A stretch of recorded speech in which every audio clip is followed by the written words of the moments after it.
안녕하세요. 열정 박쌤입니다. 열정 박쌤과 함께하는 슬기로운 쓰기생활. 이번 시간에는 기행문에 대해서 한번 배워보도록 하겠습니다. 오늘도 선생님과 함께 열심히 공부를 해봅시다. 이번 시간에는 기행문을 이해하고 기행문을 써보도록 하겠습니다. 본 자료는 미리 캠퍼스를 활용하여 제작하였습니다. 오늘의 공부할 문제입니다. 이번 시간에는 기행문을 쓰는 방법에 대해서 알아봅시다. 학습 활동을 안내하겠습니다. 첫 번째 활동으로 기행문이 무엇인지 한번 살펴보겠습니다. 두 번째 활동으로 기행문의 특징에 대해서 배워보도록 하겠습니다. 세 번째 활동으로 기행문을 쓰는 방법에 대해서 알아보도록 하겠습니다. 첫 번째 활동, 기행문의 개념입니다. 여행 경험과 관련된 글 경험을 떠올려 보겠습니다. 여행에 대해 쓴 글이나 책을 읽은 경험을 떠올려 봅시다. 제주도 여행 가기 전에 제주도 관련 책을 읽었어요. 가족 여행을 다녀와서 누리집 등에서 여행 후기를 읽어보았습니다. 역사서에서 왕호천축국전 같은 여행 기록도 있답니다.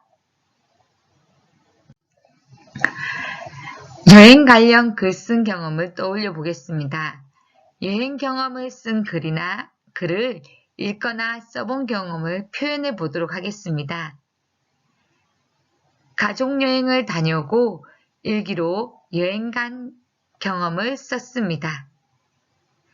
방학 때 강원도를 다녀와서 친구에게 편지를 썼습니다. 경주에 여행을 다녀와서 누리집에 후기를 올려보았어요. 네, 우리는 사실 여행 간 경험을 써본 경험들이 다 있을 것입니다. 그렇다면 여행하며 보고, 듣고, 느낀 점을 글로 쓰면 어떤 점이 좋은지 한번 보겠습니다. 여행을 하며 보고, 듣고, 느낀 점을 쓴 것을 기행문이라고 하는데요. 기행문을 쓰면 어떤 점이 좋은지 한번 살펴보도록 하겠습니다. 첫째, 여행하면서 보고 들은 것을 나중에 알 수 있다. 둘째, 여행했을 때의 기분을 잘 간직할 수 있다. 셋째, 여행했던 경험을 다시 느낄 수 있다.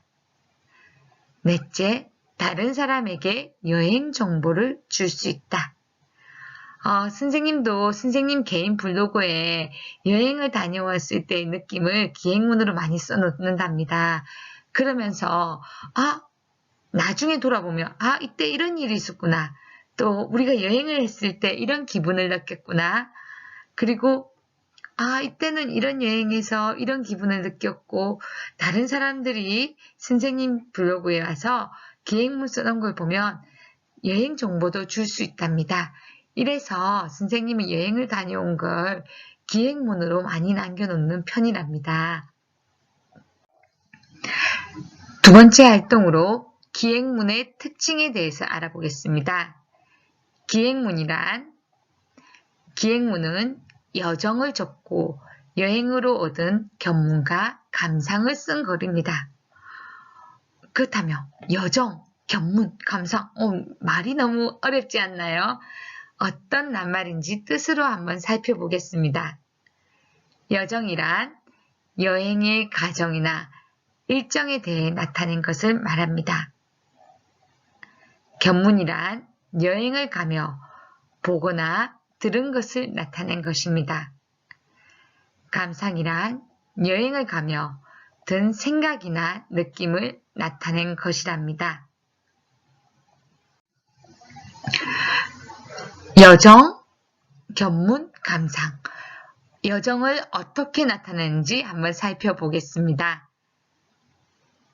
주로 시간과 장소를 나타내는 표현이 사용되어집니다. 먼저 이른 아침에 따위와 같은 시간 표현을 사용합니다. 뭐뭐에 도착했다, 뭐뭐로 갔다 등의 장소와 관련된 표현이 사용됩니다. 견문은 어떻게 나타낼까요? 견문을 나타내는 방법을 보겠습니다. 견문은 어떤 장소를 방문해 보고 들은 것을 나타내는 표현을 사용합니다. 본 것을 나타낼 때는 뭐뭇을 보다, 뭐뭇이 있다 등의 표현을 사용됩니다. 여행하며 들은 것을 나타낼 때에는 뭐뭐라고 한다, 뭐뭐를 듣다 등과 같은 표현이 사용된답니다. 감상은 어떻게 나타낼까요? 여행하며 든 생각이나 느낌에 대한 표현을 사용합니다. 뭐뭐처럼, 뭐뭐같이와 같은 비유를 쓰는 표현이 많이 사용되기도 합니다. 느끼다, 생각하다 등과 같은 낱말을 사용하여 느낌을 표현합니다. 그렇다면 기행문의 3요소인 여정, 견문, 감상 등을 한번 골라보겠습니다. 갯벌과 습지에서 농개와 짱뚱어, 조개 등을 보았다. 불국사에서 청운교와 백운교가 있어요. 창덕궁이 유네스코 세계문화유산에 등재가 되었다고 한다. 어떤 걸까요? 여정은 주로 시간과 장소를 나타내는 표현이고요. 견문은 어떤 장소를 방문해 본 것과 들은 것이랍니다. 감상은 여행하며 든 생각이나 느낌을 표현한 것입니다. 네, 정답은 견문입니다. 방문해서 본 것, 짱뚱어 조개 등을 보았다라고 되어 있습니다. 그리고 들은 것, 문화유산으로 등재가 되어 있다고 한다는 들은 것이죠. 네, 다음 내용 보겠습니다. 아침에 옛날과 현대의 문화가 섞여 있는 경주에 도착하였다. 버스를 타고 경주 시내로 갔다. 다음날 점심에는 경주 불국사라는 장소에 들렀다. 무엇일까요? 정답은 여정입니다. 주로 시간과 장소를 나타내는 표현들이 많이 나왔습니다. 이럴 때는 여정을 말합니다. 석굴암이 잘 보존되어 있어 너무 다행이었다. 세종대왕릉을 보니 웅장한 크기에 가슴이 벅차올랐다. 독립기념관에 가니 조상들이 자랑스럽고 존경하게 되었다. 어떤 요소가 들어있을까요? 정답은 감상입니다. 너무 다행이었다, 가슴이 벅차올렸다, 자랑스럽다, 존경하다는 여행을 하면서 든 생각이나 느낌을 표현한 것입니다. 세 번째 활동으로 기행문을 쓰는 방법에 대해서 살펴보겠습니다. 기행문을 쓸 때 내용을 나타내는 방법입니다. 시간과 장소가 잘 드러나게 자세하게 씁니다. 보고 들은 내용, 견문을 생생하고 자세하게 풀었습니다. 생각이나 느낌, 즉 감상을 넣어 여행에 대한 생각을 표현해야 합니다. 기행문은 처음, 가운데, 끝으로 나누어져 있습니다. 기행문의 처음 부분 쓰기입니다. 첫째, 여행한 까닭이나 목적을 기행문의 처음 부분에 써봅니다. 여행을 떠나기 전의 기대와 설렘에 대한 마음을 첫 부분에 써봅시다. 여행을 떠날 때의 날씨, 교통, 도착 시간 등의 여행 일정에 대해서 간단히 소개합니다. 이러한 내용 등이 기행문의 처음에 등장합니다. 두 번째, 기행문의 가운데 부분 쓰기입니다. 가운데 부분에서는 여행하며 보거나 들은 것을 가운데 부분에 써 봅시다.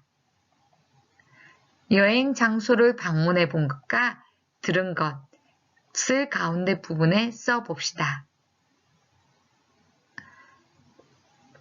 여행 장소에서 들은 걸 예시를 들면요. 땡땡이 유네스코 세계문화유산에 등록이 되어 있었다고 하였다. 라고 해서 들은 것을 표현할 수 있습니다. 마지막으로 기행문의 끝부분에 쓰는 내용입니다. 첫째, 여행하며 든 생각이나 느낌을 끝부분에 써봅시다. 여행하며 감동받은 것, 즐거웠던 경험 등을 끝부분에 써봅시다. 해시계를 보니 우리 선조들의 지혜와 슬기가 너무 자랑스럽게 여겨졌다. 라는 식으로 끝부분에 생각이나 느낌, 감동받은 것, 즐거웠던 경험을 쓰면 된답니다. 기행문을 쓰는 것을 배우고 나니까 어디론가 훌쩍 여행을 떠나고 싶네요. 다음 시간에는 기사문을 쓰는 방법에 대해서 배워보도록 하겠습니다. 다음 시간에 또 만나요.